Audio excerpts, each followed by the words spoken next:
Hello guys and welcome back to another video. पहली बात तो बहुत सॉरी, लास्ट वीक एक भी वीडियो नहीं आ पाई थी, कुछ रीजंस थे इसकी वजह से नहीं आ पाई, तो वापस आ गया मैं इस हफ्ते और ट्राई करेंगे कि अब से हम रेगुलर ही रहें, यानी कि वेडनेसडे को नॉलेजेबल वीडियो और आप सैटरडे संडे को गीता की वीडियो। तो आज का टॉपिक जैसे कि आप समझ गए होंगे, हम इंडिया नेपाल के कॉन्फ्लिक्ट के बारे में जानने वाले हैं कि इंडिया नेपाल का जो कॉन्फ्लिक्ट है ये क्यों हो रहा है, इसकी क्या रीजंस है और आगे इसमें अब क्या क्या होने वाला है। तो आइए देखते हैं इंडिया नेपाल के कॉन्फ्लिक्ट के बारे में। उससे पहले अगर आपने इंडिया चाइना कॉन्फ्लिक्ट नहीं देखा तो वो भी देख लीजिएगा, चाइना अमेरिका के कोल्ड वॉर के बारे में भी नहीं देखा तो देख लीजिएगा। तो चलिए शुरू करते हैं आज की वीडियो और देखते हैं इंडिया नेपाल का कॉन्फ्लिक्ट बेसिकली किस बारे में। So let's get started.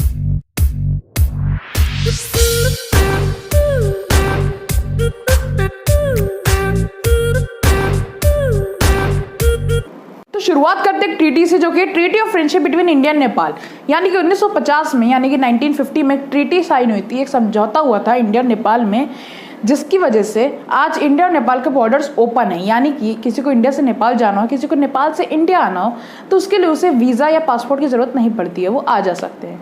और यही कारण है कि इसकी वजह से आज के टाइम पे इंडिया में अप्रॉक्सीमेटली 6 मिलियन नेपाली रहते हैं।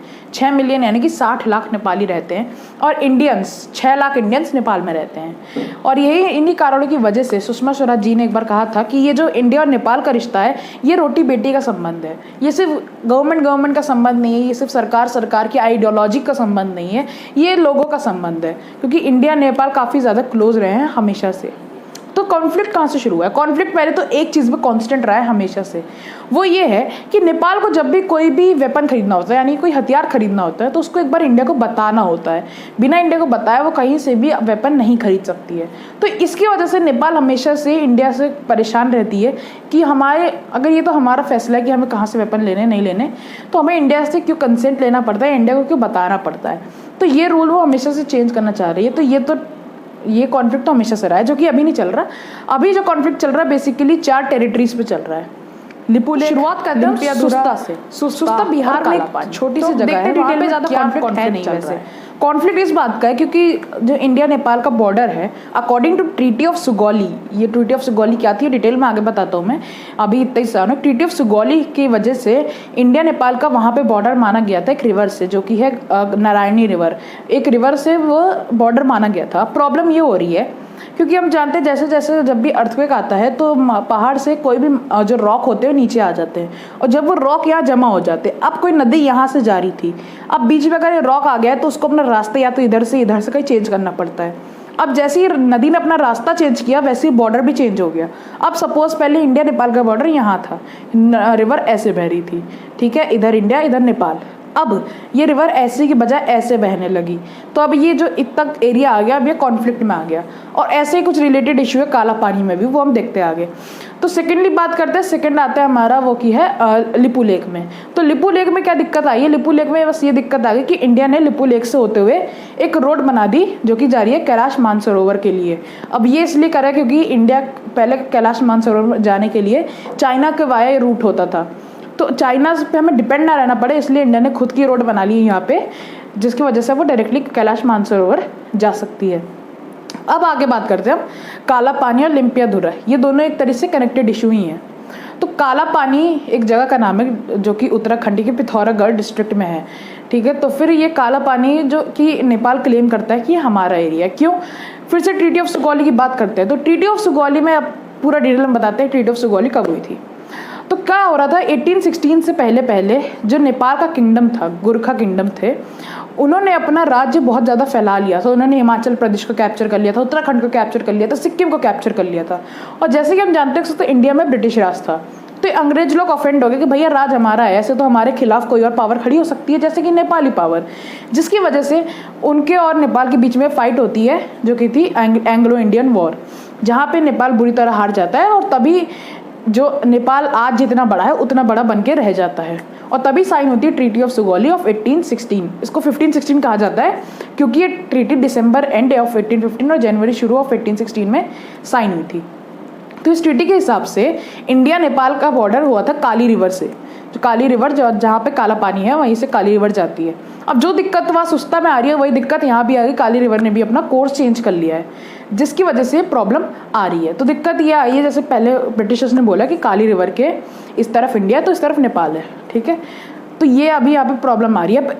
दिक्कत यहाँ पे बेसिक ये है कि जो हमारी नेपाल है वो कह रहा है कि काली रिवर ओरिजिनेट होती है लिम्पियाधुरा पास से, लेकिन इंडिया कह रहा है कि काली रिवर ओरिजिनेट होती है काला पानी स्प्रिंग से। तो यही कंफ्यूजन अभी बना हुआ है। देखिए इंडिया क्या कहना चाह रही है, इंडिया कह रही है कि जैसे कर्नाटका में एक रिवर है तुंगभद्रा रिवर, उसकी 2 ट्रिब्यूटरीज है, तुंग और एक भद्रा, लेकिन तुंग रिवर तुंगभद्रा तो नहीं है ना पूरी, वैसे ही जो लिम्पियाधुरा से रिवर आती है वो रिवर काला पानी नहीं है, वो उसकी ट्रिब्यूटरी है। तो मतलब इंडिया का कहना चाह रही है, इंडिया कह रही है कि रिवर यहाँ से ओरिजिनेट हो रही है, नेपाल कह रही है कि यहाँ से ओरिजिनेट हो रही है। अगर यहाँ से ओरिजिनेट होगी तो यहाँ से उसका पार्ट होगा, अगर यहाँ से होगी तो यहाँ से होगा। तो इतना बीच का ये पार्ट है जो काला पानी, लिम्पियाधुरा और लिपुलेख, तो ये अभी मेन दिक्कत में आ रहे हैं।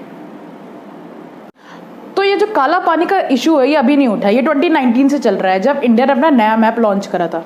नया मैप ये वाला आपका नया मैप, जहाँ पे जम्मू कश्मीर और लद्दाख को अलग अलग दिखाया गया है। ये नया मैप जब लॉन्च करा था तब से इशू चल रहा है हमारे इंडिया नेपाल काला पानी का। तो नेपाल का क्या कहना है, नेपाल का कहना है कि ये जो उत्तराखंड का एरिया है, कहाँ गया भैया, हाँ ये रहा, कि यहाँ पे इंडिया ने कुछ चेंजेस करे हैं पहले से, अगर आपको ऐसा दिख रहा हो क्लियर, तो यहाँ से चेंजेस करे, लेकिन इंडिया का कहना है कि हमने कोई चेंजेस नहीं करे।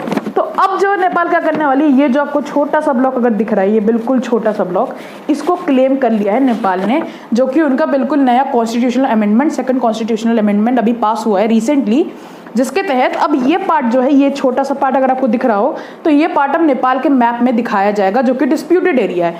इस पार्ट में 3 टेरिटरीज हैं, काला पानी, लिपुलेख और लिम्पियाधुरा। तो यहाँ पे ये सिंपल सी यहीं पे यहाँ पे वो हो रही है, यही कॉन्फ्लिक्ट है। अब इसको नेपाल अपने मैप पे दिखाना शुरू कर चुकी है, वो नया मैप आपको स्क्रीन में दिख रहा होगा, ये मेरे पास अभी ये अवेलेबल है, मैं आपको यहाँ पे दिखा रहा हूँ कि ये प्रॉब्लम आई है। अब एक और चीज़ है, इंडिया कह रही है कि according to treaty of Sugauli treaty के बारे में अगर हम बात करें, तो उसमें जो हुआ था कि वो काली रिवर जो है, अगर काली रिवर यहीं कहीं है, उसकी हमने बोला था कि ईस्ट और वेस्ट की बात हुई थी। लेकिन अगर हम बात करें लिपुलेख, तो लिपुलेख ऊपर है, लिपुलेख कहीं इधर है, तो वहाँ पे नॉर्थ की तो बात हुई नहीं थी, यानी कि वो एरिया तो ऑटोमेटिकली हमारा ही हो जाता है। तो ये बात हो रही है, अभी यह कॉन्फ्लिक्ट चल रहा है अभी इंडिया और नेपाल के बीच में।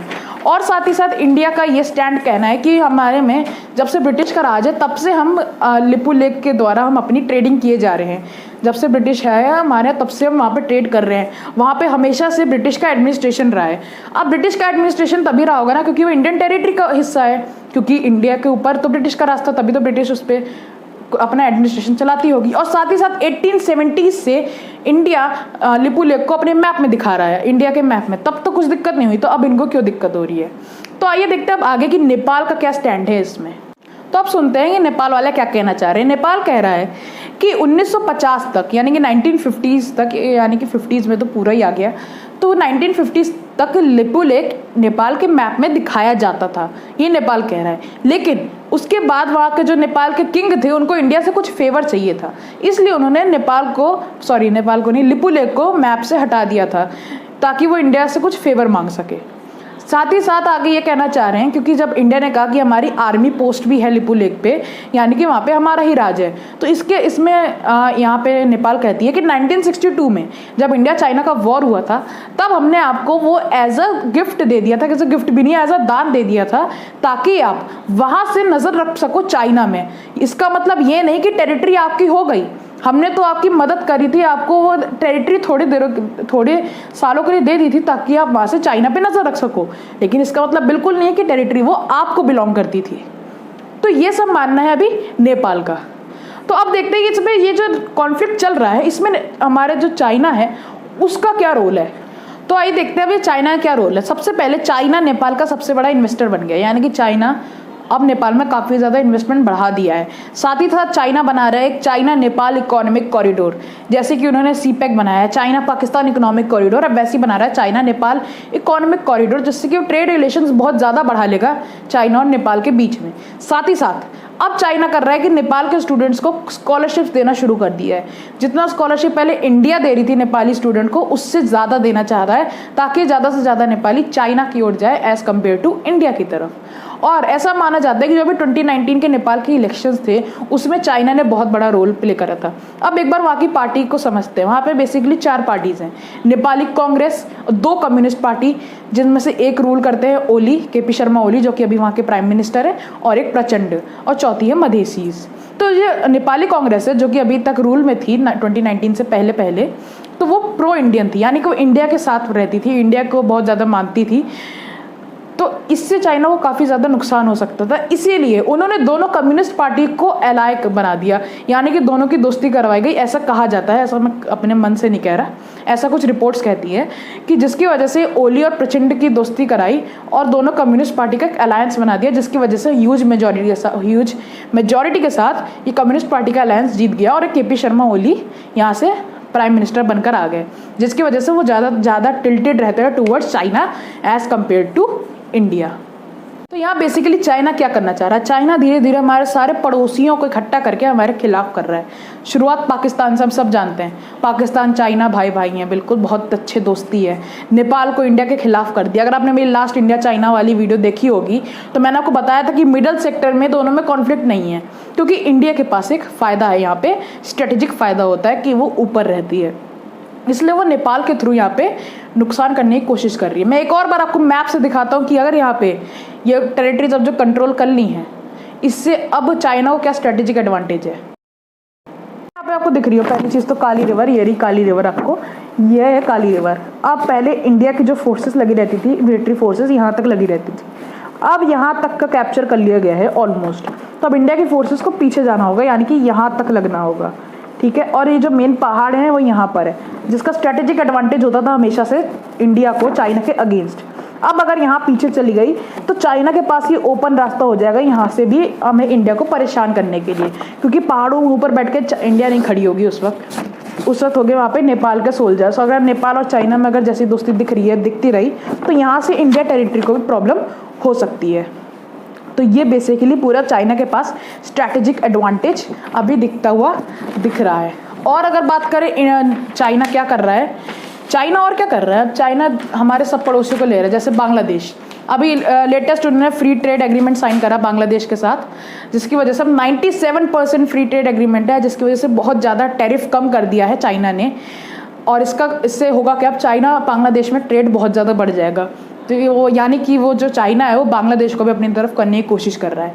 तो अब यहाँ पे इंडिया को क्या करना चाहिए, अकॉर्डिंग टू मी, अब ये मेरा पर्सपेक्टिव है और काफ़ी सारे एक्सपर्ट्स का भी पर्सपेक्टिव है कि अकॉर्डिंग टू मी जो चाइना अभी कर रहा है ना इंडिया के साथ, इंडिया के पड़ोसियों को लेकर जिनसे इंडिया के कॉन्फ्लिक्ट है उनका इस्तेमाल करके इंडिया के खिलाफ यूज़ कर रहा है। अब इंडिया को भी कुछ ऐसे करने की ज़रूरत है, जैसे ताइवान अभी काफ़ी ज़्यादा परेशान है चाइना से, इंडिपेंडेंस लेना चाहता है, तो ताइवान के साथ टाई अप कर सकती है इंडिया, हांगकांग के साथ टाई अप कर सकती है इंडिया, जापान के साथ टाई अप कर सकती है इंडिया। जापान का भी एक टेरिटरी क्लेम कर रहा है चाइना, बस ये चाइना मतलब क्या कहें, अब हम एक छोटा बच्चा होता है कि मुझे ये भी चाहिए, मुझे वो भी चाहिए, वो भी मेरा है, वो भी मेरा है। तो चाइना हमेशा ही करती है, सबके साथ कॉन्फ्लिक्ट करती है, फिर जाके बोलती है मेरी तो कोई गलती नहीं, मैंने कुछ नहीं करा, तुम्हारी गलती है। तो ये हमेशा चाइना की स्ट्रेटेजी रही है, क्योंकि वहाँ पे मोनार्क सिस्टम रहा है हमेशा से। तो जैसे हम जानते हैं राजा महाराजा क्या चाहते हैं, वो अपनी टेरिटरी फैलाना चाहते हैं। तो वो भी एक जापान का आइलैंड है, वो उसको कैप्चर करना चाह रहे हैं, जिसकी वजह से उनमें कॉन्फ्लिक्ट है। तो इंडिया जापान के साथ टाई अप कर सकती है, क्योंकि ऑलरेडी चाइना के बॉर्डर पे जो सी बॉर्डर है जापान और चाइना का बॉर्डर में, वहाँ पे बैलिस्टिक मिसाइल्स लगा दी हैं जापान ने।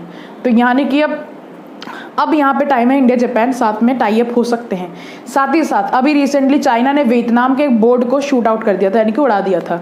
यानी कि इंडिया वियतनाम के साथ भी टाई अप कर सकती है, इंडिया हांगकांग के साथ भी टाई अप कर सकते हैं। मतलब काफ़ी जगह है जहाँ पे इंडिया टाई अप करके, जैसे चाइना हमारे खिलाफ कर रहा है वैसे इंडिया चाइना के खिलाफ कर सकती है। अभी इंडिया नेपाल कॉन्फ्लिक्ट टाइम में जाके इंडिया चाइना कॉन्फ्लिक्ट ही बनते हुए जा रहा है। तो वीडियो यही एंड करते हैं। तो ये आप ही लोगों ने मैंने इंस्टाग्राम में एक पोल डाला था कि किस चीज़ में वीडियो चाहिए, इंडिया नेपाल कॉन्फ्लिक्ट या हांगकांग इशू। तो ज़्यादातर मेजॉरिटी इंडिया नेपाल कॉन्फ्लिक्ट पाई, तो उस पर वीडियो आ चुकी है। तो ऐसे ही मैं वहाँ पे पोल्स डालता रहता हूँ। अगर आपको भी उसमें जाके बताना है, आपको कोई सजेशन देना हो किस में वोट करना है, तो आप जाके उसमें फॉलो करिए। उसकी आईडी आपको नीचे डिस्क्रिप्शन में मिल जाएगी। तो होप कि आपकी आज की वीडियो पसंद आई हो, अच्छी लगी हो, नॉलेज मिली हो। अगर मिली हो तो सबके साथ शेयर करना, लाइक करना, सब्सक्राइब कर लेना। मिलते हैं सैटरडे को भगवत गीता की अगले समरी के साथ। तब तक के लिए क्या दुआ करो, इंडिया चाइना का वॉर ना हो गया तो चाइना पता चले ख़त्म हो जाए। तो चलिए मिलते हैं सैटरडे को अगली वीडियो के साथ। तब तक के लिए जय हिंद, जय भारत, थैंक यू।